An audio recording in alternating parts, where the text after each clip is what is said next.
Write short notes on the following. Mo scale physical properties used to identify minerals. Mo scale. The Mo scale is a tool used to measure the hardness of minerals.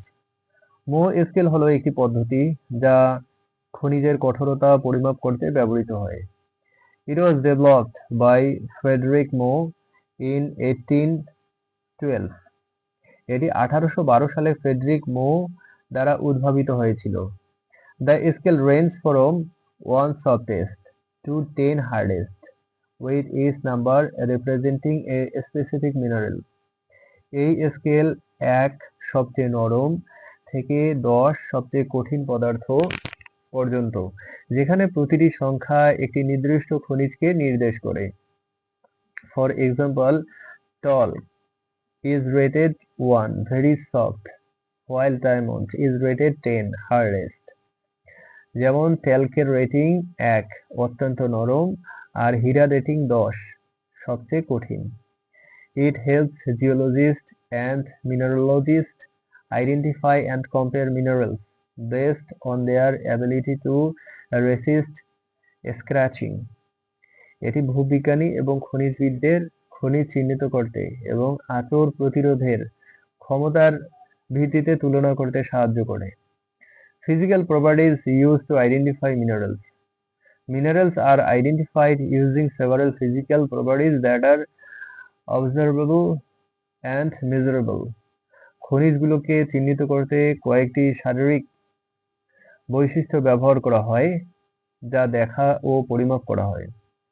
Key properties include color, the visible color of the mineral, রং, খনিজের দৃশ্যমান রং।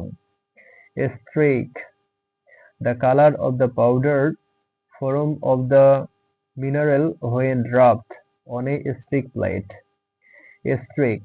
Streak প্লেটে ঘষলে খনিজের গুঁড়ো রং। Luster, how the mineral reflect light. Example, metallic glassy. দীপ্তি, খনিজ কিভাবে আলো প্রতিফলিত করে, যেমন ধাতব কাচের মতো। Hardness, measured using the Moe scale.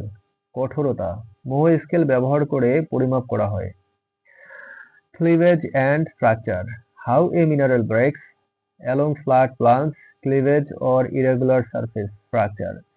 বিভাজন ও ভাঙ্গন, খনিজ কিভাবে ভাঙ্গে, সমতল পৃষ্ঠ বরাবর, বিভাজন বা অনিয়মিতভাবে ভাঙ্গন। Density, mass per unit volume of the mineral. ঘনত্ব, খনিজের প্রতি একক আয়তনের ভর।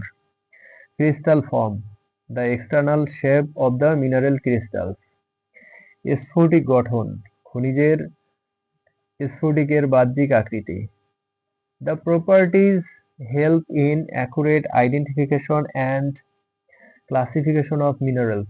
এই বৈশিষ্ট্যগুলো খনিজ সঠিকভাবে চিহ্নিত ও শ্রেণীবদ্ধ করতে সাহায্য করে।